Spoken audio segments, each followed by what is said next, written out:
यह कहानी एक छोटे से गांव रामनगर की है। रामनगर में बरसात दस्तक दे चुकी थी। गांव में आज सुबह से ही जोरों की बारिश हो रही थी। उस बारिश के बीच विजय अपनी पत्नी राडा के साथ अपने गांव रामनगर लौट रहा था। आज कितनी अच्छी बारिश हो रही है हमारे गांव में। इस वर्षा से गांव के खेत लहलहा उठेंगे। खेत तो हरे भरे हो जाएंगे, लेकिन पुराने घरों की छतों से पानी टपकना शुरू हो जाएगा। अरे बारिश में इतना तो चलता है, कुछ दिनों की ही तो बात है। वर्षा हमेशा थोड़े ही ना होती है। ऐसे ही बातें करते हुए दोनों अपने घर में आ जाते हैं। घर की हवा में गीली मिट्टी की सौंधी खुशबू भरी थी और बारिश की बूंदें कच्ची छत पर एक मधुर ताल बजा रही थीं। कुछ ही दिनों में मौसम कितना बदल गया है। बारिश का मौसम शुरू हो गया। हाँ, हम इतने दिन बाद जो अपने गांव लौटे हैं, मौसम तो बदलेगा ही। लेकिन कुछ भी कहो, अपने गांव की तो बात ही कुछ और है। हाँ, आपने सही कहा, लेकिन हमारे पास सिर्फ 1-2 दिन का ही राशन का सामान है। अब आप यहाँ काम क्या करेंगे? तुमने सही कहा, मुझे कुछ न कुछ काम तो ढूंढना होगा। ऐसी बरसात में तो खेती करना भी संभव नहीं है। आप गांव में किसी से पता करिए, शायद कोई काम मिल जाए। तुमने ठीक कहा, बहुत दिन हो गए गांव में किसी से मिला भी नहीं हूँ। सब लोग मुझे देखकर खुश हो जाएंगे। मैं सबसे मिलकर आता हूँ। इसी बहाने में कुछ काम भी पता कर लूंगा और सबसे मिल भी लूंगा। यह कहकर विजय बारिश में ही छाता लेकर गांव में सबसे मिलने के लिए निकल जाता है। उधर गांव के लोग चाय के दुकान में बैठे बारिश का आनंद ले रहे थे। तभी विजय वहां आ पहुंचता है। अरे भाई, तुम सब एक साथ कितने दिन बाद मिले हैं? अरे विजय, तू कितने दिन बाद दिखा है? कैसा? गांव कब वापस आया? मैं तो आज ही आया हूँ। तुम सब बताओ, आज सब लोग एक साथ यहाँ कैसे? हम तो यहाँ बारिश में चाय पीने के लिए आए थे। अब तू भी आ गया, अब बातें करने में मजा आएगा। और सुना, क्या हाल है? और तो सब ठीक है। मैं अभी घर आया था तो सोचा गांव में सबसे मिलकर आऊं, तो मैं इधर चला आया। वैसे मुझे काम की तलाश है। इतने समय से गांव में नहीं था तो खेत भी खाली पड़ा है, और ऐसी बारिश में तो फसल भी नहीं लगा सकता। अब तो कुछ काम ही करना होगा। काम के लिए तो तुम्हें मुखी जी से बात करनी चाहिए। वो शायद तुम्हें काम दे सकते हैं, वरना ऐसी बारिश में तो सबका काम ठप पड़ा है। ठीक है, मैं कल सुबह मुखी जी से बात करता हूँ। और सुनाओ, तुम्हारे खेतों में फसल कैसी हो रही है? अभी तक तो सारी फसल अच्छी है, लेकिन शायद ज्यादा दिन अच्छी नहीं रहेगी। ऐसा क्यों बोल रहे हो? क्या हुआ? कल मुखी जी बता रहे थे कि उन्होंने शहर के मौसम वैज्ञानिक से हमारे गांव का मौसम पता करवाया था। उन्होंने कहा है इस बार हमारे गांव में बहुत ज्यादा तूफानी बारिश होगी। हमें डर है कहीं ज्यादा बारिश हमारी फसल को नुकसान न पहुंचाए। बारिश तो हर साल ऐसे ही होती है, कभी कम कभी ज्यादा। इसमें इतनी चिंता की क्या बात है? मैं बताता हूं भाई, असल में चिंता बारिश की नहीं, बल्कि शांतिपुर गांव के बांध की है। असल में शांतिपुर गांव के बांध में दरारें पड़ गई हैं। पिछले साल भी थोड़ी थीं, लेकिन इस बार वो काफी बड़ी हो गई हैं। हाँ, तो बांध को ठीक कराने का काम तो मुखी जी का है। तुम लोगों को उनसे बात करनी चाहिए। वही तो गड़बड़ है भाई। क्यों? क्या गड़बड़ है? हम शांतिपुर गांव के कुछ लोग कल उनके पास गए थे। अरे, तुम सब लोग आज सुबह सुबह यहाँ कैसे? कोई काम है क्या? असल में मुखिया जी, वो गांव के बांध में दरारें आ गई है ना। हाँ, तो मैं क्या करूं?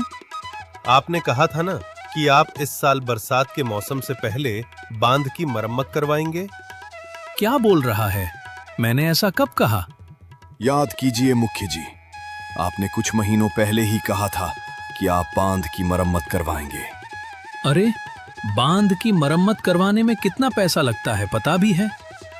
बरसात के मौसम में वैसे भी मेरा सारा काम रुका पड़ा है।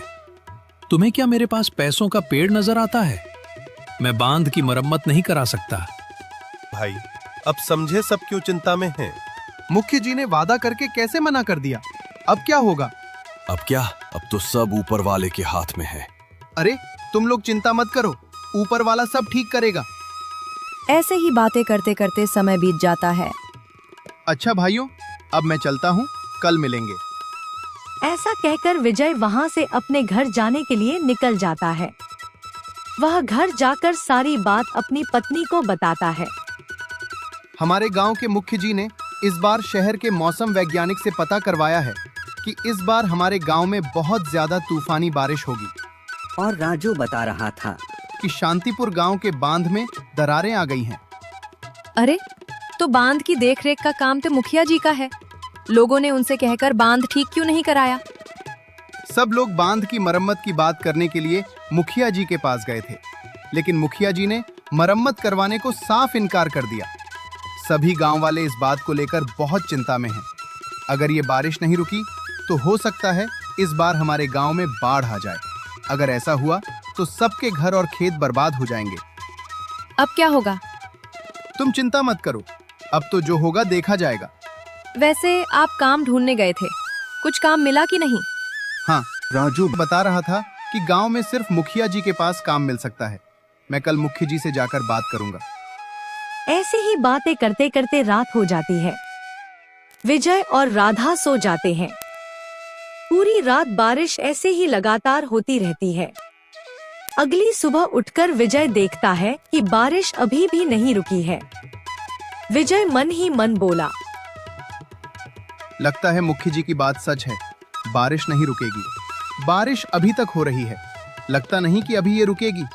चलो, अब मैं बाहर जाकर बाकी सबसे मिलता हूँ। शायद गांव के भले के लिए कोई उपाय पता चले और वहीं से मैं काम के लिए मुखिया जी से मिलने के लिए निकल जाऊंगा। बाहर तो बहुत बारिश हो रही है, संभल कर छाता लेकर जाइएगा। विजय बारिश में ही बाकी सब गांव वालों से मिलने के लिए जाने लगता है। आज सुबह से ही सभी लोग चाय की दुकान में इकट्ठा हो गए थे। तभी विजय वहां पहुंचता है। अरे भाइयों, कैसा हाल है? सब ठीक तो है ना? बारिश तो रुकने का नाम ही नहीं ले रही है। हाँ भाई, सब ठीक है। सब बारिश को लेकर बहुत चिंता में आ गए हैं। लगता नहीं है कि ये बारिश रुकेगी। हाँ, वैसे किसी ने बांध के बारे में कुछ पता करा? बांध की दरारें बढ़ी तो नहीं है? आज सुबह ही 2 लोग बांध की हालत देखने गए थे। अभी तक तो सब ठीक है, लेकिन आगे कब तक ठीक रहेगा कुछ पता नहीं। अभी तक बांध ठीक है, फिर भी सड़कों और खेतों में पानी भर रहा है। अगर बांध टूट गया तो क्या होगा? अब जो होगा देखा जाएगा। अच्छा, अब मैं चलता हूँ। मुझे मुखिया जी के पास काम के बारे में पता करने जाना है। अगर कोई काम मिल गया तो अच्छा रहेगा, वरना ये बारिश तो हमें कहीं का नहीं छोड़ेगी। ऐसा कहकर विजय बारिश में ही वहां से मुखिया जी के घर जाने के लिए निकल जाता। अरे आओ भी विजय बाबू, इतने दिनों बाद देखा है तुम्हें। गांव वापस कब आए? जी मुखिया जी, बस कल ही आया था। और सुनाओ विजय भाई, यहाँ कैसे आना हुआ?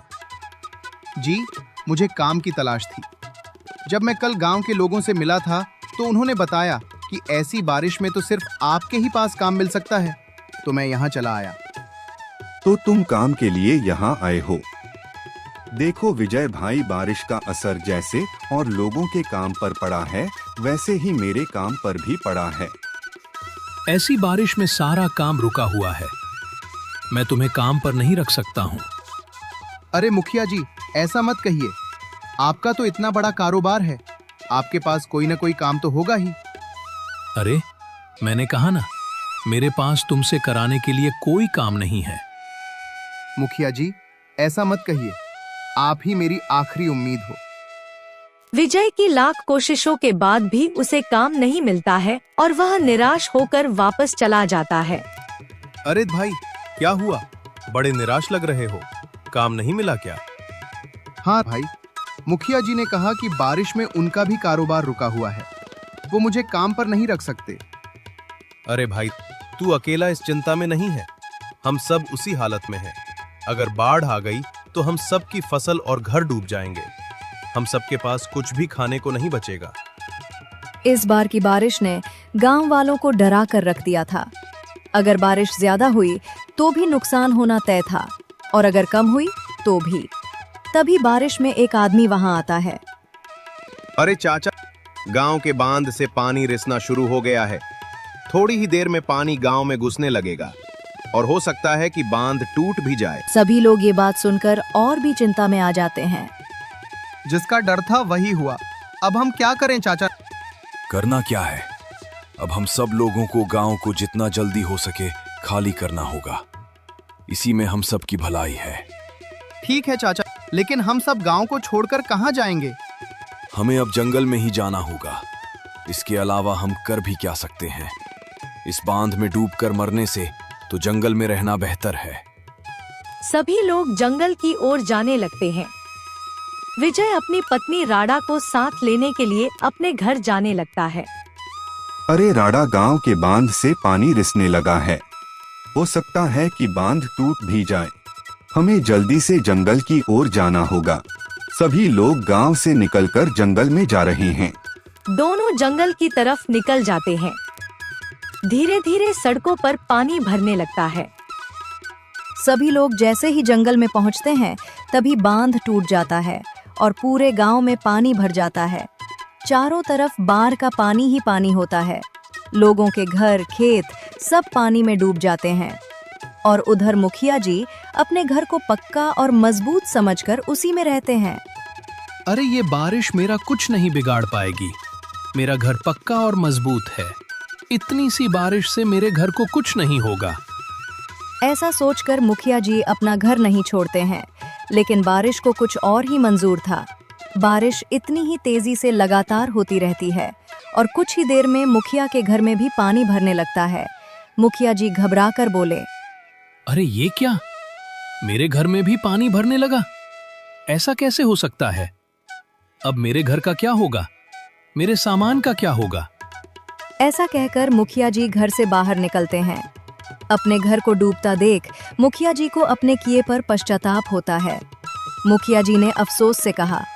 मुखिया जी तुरंत सभी लोगों से माफी मांगने के लिए निकल जाते हैं। रास्ते में वो देखते हैं कि उनकी वजह से सारा गांव डूब चुका है। ये देखकर मुखिया जी को और पश्चाताप होता है। उधर सभी लोग ऐसी बारिश में जंगल में पेड़ों के नीचे अपने आप को बारिश से बचाए हुए खड़े होते हैं। तभी वहां मुखिया जी आ पहुंचते हैं। अरे मुखिया जी, आप ऐसी बारिश में अपना पक्का घर छोड़कर यहाँ कैसे आ गए? मुझसे बहुत बड़ी भूल हो गई भाइयों। मैं अपने किए पर बहुत शर्मिंदा हूँ। मुझे बांध की मरम्मत समय पर करा लेनी चाहिए थी। मेरा घर भी इस बाढ़ में डूब गया है। मुझे ऐसा नहीं करना चाहिए था। मुझे माफ कर दो। मुखिया जी सच में बहुत शर्मिंदा थे। उन्हें उनके किए का सबक मिल चुका था। ठीक है मुखिया जी, आपको अपने किए पर पश्चाताप है। यही सबसे बड़ी बात है। आप भी यहाँ हमारे साथ रह सकते हैं। शुक्रिया भाइयों। मैं वादा करता हूँ बारिश रुकते ही मैं बांध को ठीक करवाऊंगा और जिसको भी दोबारा फसल लगाने के लिए पैसों की जरूरत पड़ेगी उन्हें पैसे मैं दूंगा। चलो अच्छी बात है। अब तो बस इस बारिश के रुकने का इंतजार है। ऐसे ही वो दिन बीत जाता है और अगले दिन बारिश भी रुक जाती है। अगले दिन सभी लोग अपने गांव में वापस चले जाते हैं और मुखिया जी तुरंत बांध की मरम्मत करवाते हैं और सभी को फिर से खेती करने के लिए बीज और खाद खरीदने के लिए पैसे देते हैं। सभी लोग फिर से खेती करते हैं और हंसी खुशी अपने गांव में रहने लगते हैं।